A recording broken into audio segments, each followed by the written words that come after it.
All right, everybody. You know what time it is.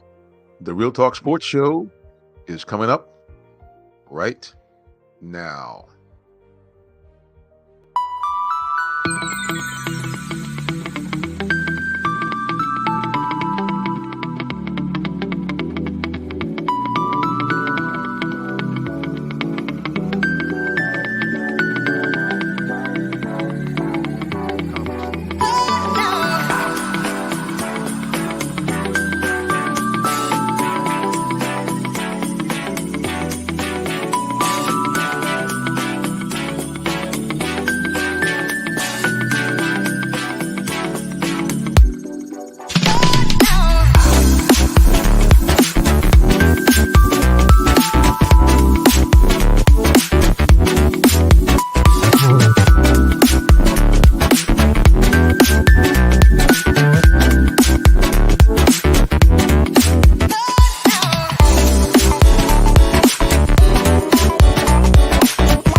Bam! Welcome to the Real Talk Sports Show. I'm your host, the Minister, Jonathan Simmons. We thank God for those of you who decided to join us here this morning for another one of our Saturday sports updates. We appreciate you. Personally, appreciate those who are listening to us live on the airways at on the you know what, the legendary WIGO Pacesetter 1570 on your dial. Here's the cool thing: you also can find them also on anywhere online at WIGO1570.com. You also can find us broadcasting to you on the free TuneIn radio application. That's right. It's a free application. If you don't have it, download it right now. You go in, put in tune in. It's really tricky now. I'm gonna tell you right now. What they do is they're kind of slick. They're kind of slick. What they do is they try to trick you into taking a subscription. Don't do it. Just click the X button and you can go right in there, put in WIGO in the search engine, and voila, you'll find us broadcasting to you right here and right now. Remember, follow us anywhere on social media at Real Talk Sports, the number seven. That's right. We'll talk sports at number seven. That's how you can find us broadcasting on and also doing periodic updates and other videos on all social media platforms. So remember, Real Talk Sports at number seven. That's the way that you do it. Well, it is once again a weekend of sports and more sports. We got all kinds of uh, things going on all at one time. So the WNBA has started. Shout out to the women. The Atlanta Dream will be home very, very shortly. I think it's next week. It's their first home game. Hopefully, we'll be there covering that game. Of course, the Atlanta Falcons now, the OTAs are in full throttle. So we're getting a chance to see their potential quarterback situation. Hopefully, that does not turn into one. But nevertheless, we know that things are happening in the Atlanta Falcons camp with them having not one, but two quarterbacks in the house. We also want to take a look at the Atlanta Braves. The Bravos are kind of up and down right now. That should be expected. We're early in the season. I think everybody was spoiled by their 108 win season. And I think also people are delusional that they're expecting, I guess, the Braves to win every game. So we'll talk a little about them and Max Fried's outing last night. And of course, updates on the NBA playoffs. That's where everybody's eyes are glued. Why? Because the games have been very, very, very, very nice. We've had some great action in the NBA playoffs, and it's really in many games have been must-see TV. Last night, the Indiana Pacers kept the home field advantage.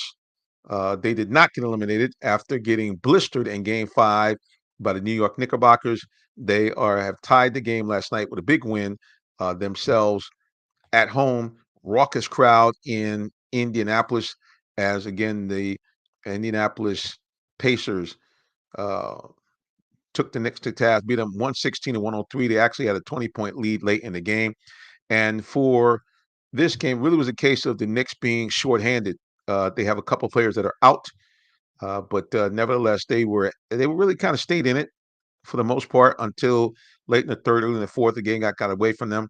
You got to like Jalen Brunson. How about this guy? It continues to show people that he has now moved into the range of the elite players in the NBA and knows how to show out in postseason play. Injured. This guy's banged up. In 38 minutes, 31 points and 5 assists for Jalen Brunson. He was a handful and a load for the Pacers to stop all night. Dante DiVincenzo, his comrades from Villanova, 17 points, 4 rebounds, and Miles McBride, 20 points and an assist to lead the Knickerbockers. But for the Pacers, hey man, it was all hands on deck, a diversified attack. That total of 1, 2, 3, 4, 5, 6 players in double figures for the Indiana Pacers, led by Pascal Siakam. He had 25 points, 7 rebounds, also chipped in 5 assists. He's really known more as a defender, but played an all-around game last night to lead the Pacers to victory. Of course, their mercurial point guard, Mr. Tyrese Halliburton, 15 points, 9 assists, kept the team moving all a game long. Miles Turner, the center, 17 points, 8 assists. But like I said, it was well-balanced scoring. TJ McConnell off the bench was big, 15 points in just 16 minutes. Also, Obi Toppin off the bench, 11 points in 18 minutes. And that was a story. 6 Atlanta Pacers in double figures as the Pacers now up the series 116 to 103, setting up a 7-game extravaganza in New York, where it's going to be rocking. Yeah, I can tell you, it's really interesting to watch the former Knick players kind of show up here in the Garden. They have been as boisterous as regular fans, even more so. A lot of comments going back and forth. I do think that some fans, especially younger fans, have gotten delusional. One thing that I found here is that, man, listen, I don't want to try to disrespect anybody that's younger because I've been there, done that with the OGs, like the angry dude in the barbershop always saying our day was better. I don't want to say that. I mean, what I will say is these things don't happen in a vacuum, folks. You people have the nerve to talk about Jalen Brunson being better than Walt Frazier. You mean Walt Frazier, Hall of Fame guard Walt Frazier, a guy that has not one but 2 NBA championships under his belt. A guy that has some of the most legendary NBA Finals performance in history, including when they knocked off the Lakers for the first title. I think he had 39 points in that game. He had a triple-double in the NBA Finals, not in the, opening round, not in the second round, not against, the Indiana Pacers, no disrespect to the Pacers of this year, but against a team stacked full of Hall of Famers. Los Angeles Lakers, including guys like Jerry West, guys on the logo, Wilt Chamberlain.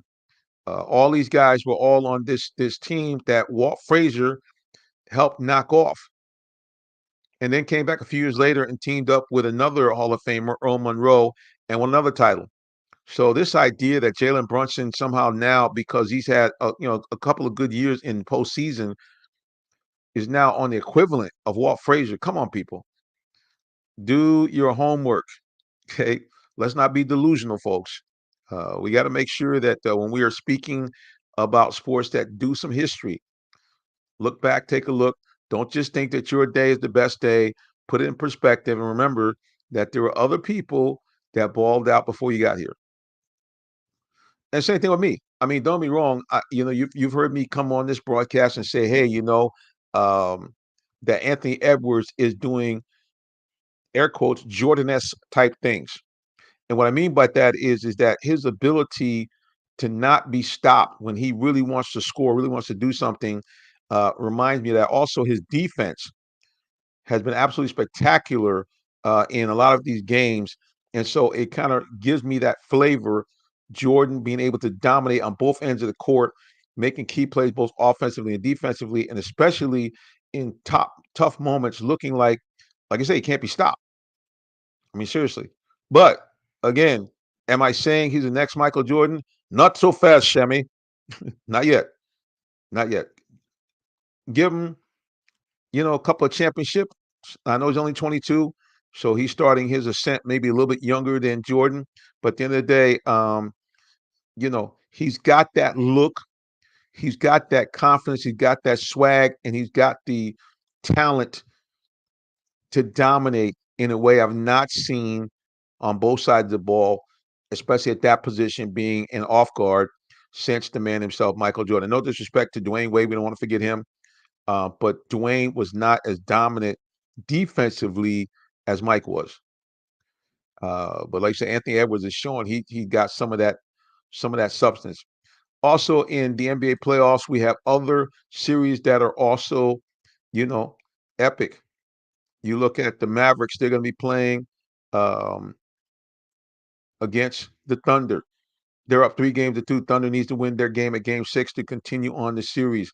We look at, speaking of the Timberwolves, they destroyed Denver at home to top the series and avoid elimination. And it was crazy. It is the third largest margin of victory in an elimination game as they beat the Nuggets by 45 and held the Nuggets to a stunning 70 points, 115-70. Timberwolves over the Nuggets. That was on Thursday night. And yeah, that's insane when you think about that. I mean, you got the Joker, got it that you're talking about a defending NBA champion, but nevertheless, uh, they handle their business. So again, great stuff going on in the NBA playoffs. We're looking all around, looking to see if OKC and Dallas can OKC continue to extend this series. We're also looking obviously at the uh, Knicks and the Pacers and the Nuggets and the Timberwolves are playing tomorrow night. Boston already has punched their ticket into the Eastern Conference Finals as they knocked off Cleveland the other night. So they're already there waiting, and many people feel that Boston is probably the best team in the NBA overall. You got Jaylen Brown and Jason Tatum, two guys that themselves vying for MVP. They looked like they're going to be a handful. I think they averaged around 55 to 60 points in that series. So yeah, man, it's going to be very, very interesting as we move forward. I think we got a lot of great basketball ahead of us, and it's going to be exciting to watch that. This is always a great time of year to tune into NBA basketball. And one of the reasons is because unlike during the regular season, the guys actually play hard all the games, including defensively and offensively. The game's sometimes a little bit more physical. I'm not looking for anybody to get hurt. Please don't, misunderstand. But you got a situation, man, where it's like, hey, this is what we've been waiting for. This is the kind of stuff we've been waiting for. Top quality basketball, like you said, great offensively, great defensively, and we look forward, man, to seeing more of it. Also, of course, we're going to talk about in the second half of our broadcast. The OTAs have started around the league, and of course, the league's eyeballs continue to be right here in Atlanta on the Atlanta Falcons. So we'll talk about that in the second half. Before we wrap up the first half, since we're talking basketball, how about the Atlanta Hawks? I believe for the first time in their history, now having the number 1 overall draft pick. That's right, the Atlanta Hawks have the number 1 overall draft pick. Now, unfortunately, this is a year that most people feel that the pickings are kind of slim, but nevertheless, the Hawks do have that draft and that do have that number 1 pick overall. I would think for the most part that they would keep this number 1 pick and move forward. A lot of people are saying that the number 1 pick is going to be Alexandre Sarr. He plays out of Australia, originally from France. He plays with a team called the Perth Wildcats out of Australia.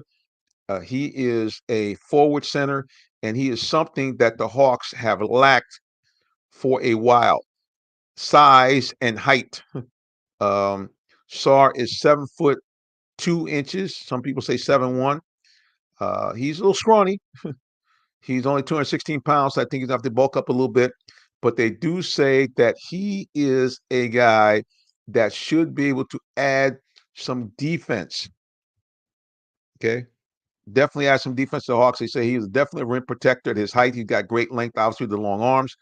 And as the folks on NBA.com talked about this, Clint Capella now entering his final year of his contract, and therefore they could technically move on from Clint and have a guy now that is a legitimate rim protector. Now, don't get me wrong, Clint Capella is a guy that was a former top 5 candidate for Defensive Player of the Year just a couple of years ago when the Hawks went to the Eastern Conference Final. The guy led the league in rebound, and he's given Atlanta all that you've asked for for a free agent signing. So we are very, very happy with Clint has, and I think he's still got more in the tank. However, when you have a guy like this that is now 7-1 and can really compete against the bigs, because the NBA is going back to that, I think that this should be very, very interesting. And hopefully he can score as well, because they said, they talk about his defense, but they say he does have some flashes of some good ball handling like Wembanyama. And he also has the ability with maybe some improvement to be a good shot maker as well. All right, guys, we're going to take a little quick break in the action here. You're listening to the Real Talk Sports Saturday Sports Update right here on the legendary WIGO Pacesetter 1570, and also on all social media platforms at Real Talk Sports, the number 7. We'll be back with more in just a moment. Are you in the market for a new vehicle? Well, check out Allen Vigil Ford Lincoln in Morrow, Georgia. We have one of the largest inventories in our area for both new and pre-owned vehicles, so we're sure to have something for everyone. Family owned and operated since 1982, customer satisfaction is our number one priority. Come see our full lineup of vehicles and find the one that best fits you. Give us a call today, 678-726-5739, or shop us 24/7 online at allenvigilford.net.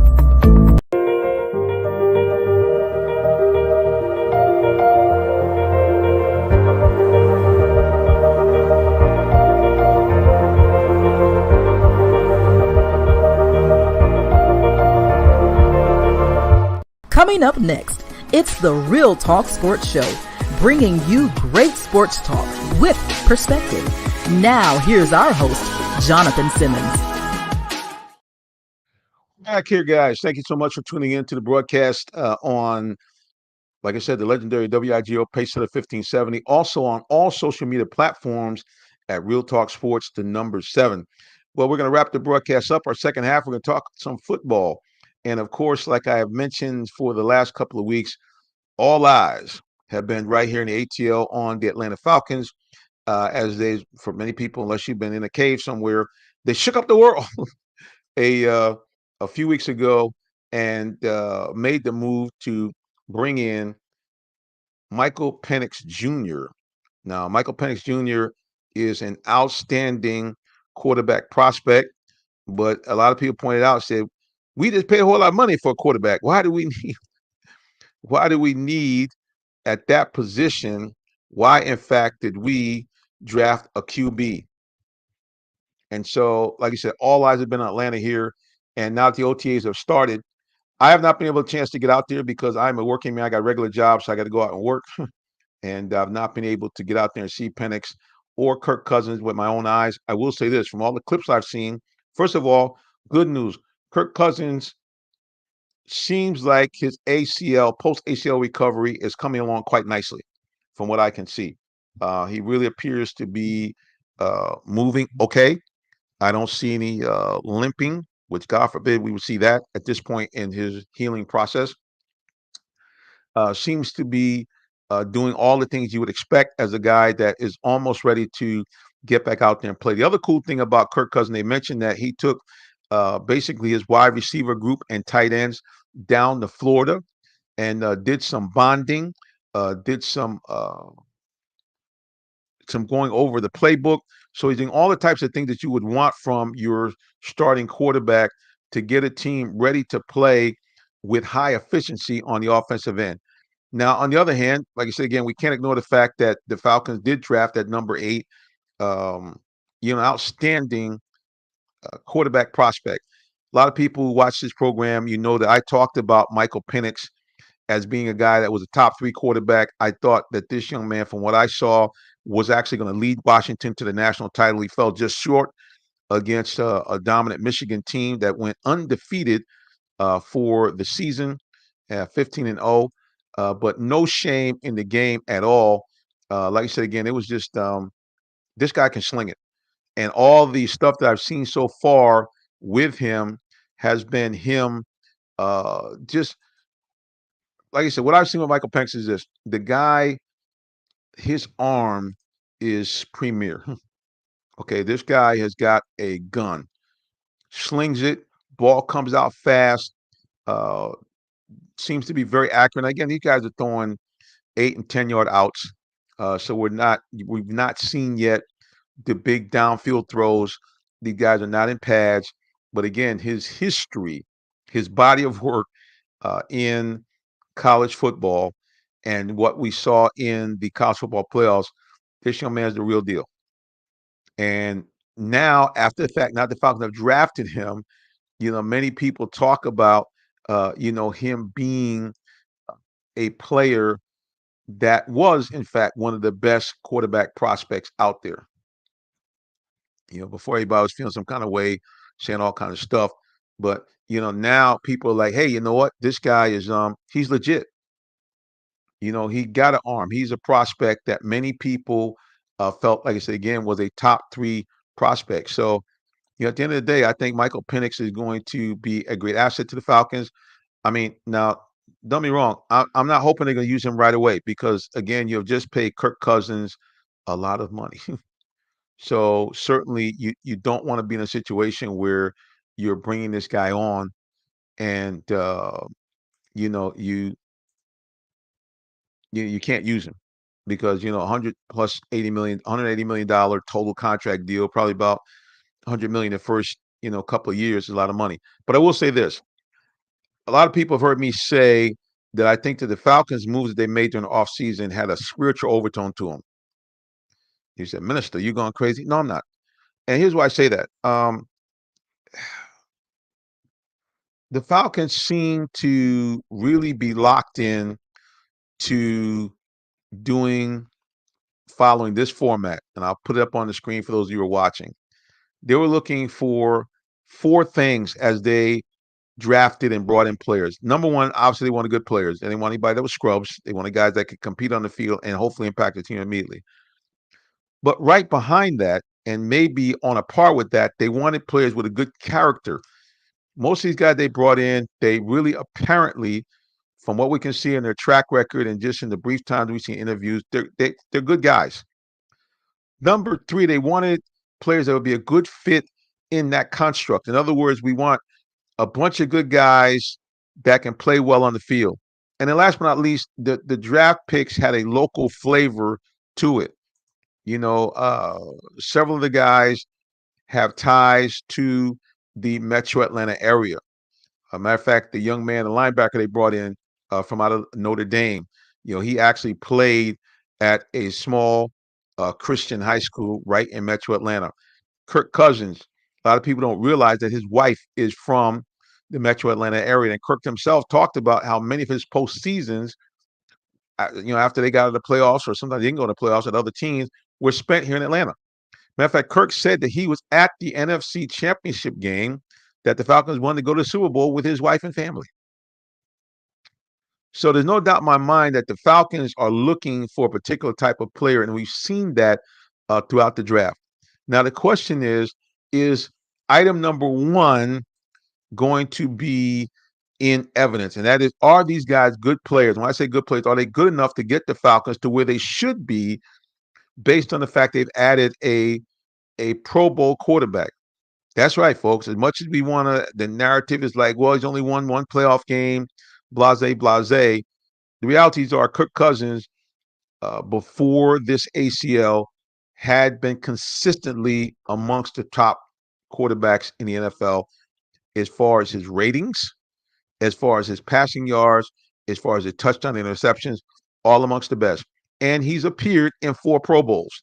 And he has gotten to the postseason, I think, 3 times. So you can get salty. You can say this and that. People talk about empty stats. Look, man, you can't put up numbers like he put up in the NFL. And remember, Falcons fans, we are the same fans that complain, and myself included a lot of times, about Matt Ryan, a guy that now, once he wasn't there, we realized, hey, we kind of had something here. We had a guy with a legitimate quarterback. Same thing with Matt. He went to the Pro Bowl 5 times.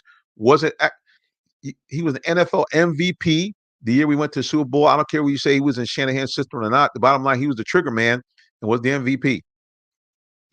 And when I look at Kirk Cousins, I see Matt Ryan 2.0, except hopefully a better offensive line, which that is a question mark. The offensive line blocked very well for the run, but there were many times where Desmond Ridder was under the gun. And I can assure you that would not be a happy situation for Kirk Cousins, because now is he coming off a torn ACL, but he's a pocket quarterback that's not known for being too mobile anyway. But all that being said, I do think the Falcons have a team that should do the following. They should win the NFC South, which would give them a home playoff game. They should win that home playoff game, barring the San Francisco 49ers or someone like that. And they should be able to acquit themselves at least decently in whatever second game they would play after that. Because here's the bottom line, folks. If that's not what we see next year, if we see the Falcons, struggle, maybe barely win the NFC South or not win the NFC South, get into a wild card game, then get, whether it be a home game here, being an NFC South champion, or a wild card, get blown out in the first round, people are not going to be too happy about that, because of the money you spent, because of the fact that you decided to draft a quarterback of the future, whether he's a great player or not in the future. People are going to be feeling some kind of way, because it's a lot of money to have tickets to go to the Falcons. I should know, because I made the investment myself last year to be a season ticket holder, which is good for those of you who are watching and listening, because good news, we're going to be working with some sponsors to give you some ticket giveaways that you'll get a chance to watch the Falcons up close and personal. Or, let's face it, just to see some outstanding quality teams, because guess who's coming to town? Patrick Mahomes, the Kansas City Chiefs are coming. Dak Prescott, Dallas Cowboys, everybody loves the Cowboys, coming to town. I believe the Eagles are coming to town as well.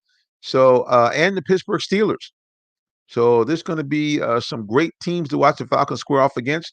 And of course, Tampa Bay Buccaneers, you can kind of sniff that you want, but they are the two-time defending NFC South champions. So I'm just saying, so it should be some great football played in the Mercedes-Benz Stadium. And you need to follow Real Talk Sports if you want to have a shot to be there live and in person. Speaking of having a shot, listen, if you want to advertise your brand, your business, or you have an event, good news. We have outstanding advertising rates right here on the Real Talk Sports Show and on WIGO 1570. Hit me up. Send me an email, jsimmons@realtalksports.net, or simply text me 678-410-9833, and I will let you know about the great programs we have. Believe it or not, we have sponsorship packages on this program starting at just $99. And we have special one-off packages available to promote your program starting at just $25 per occurrence.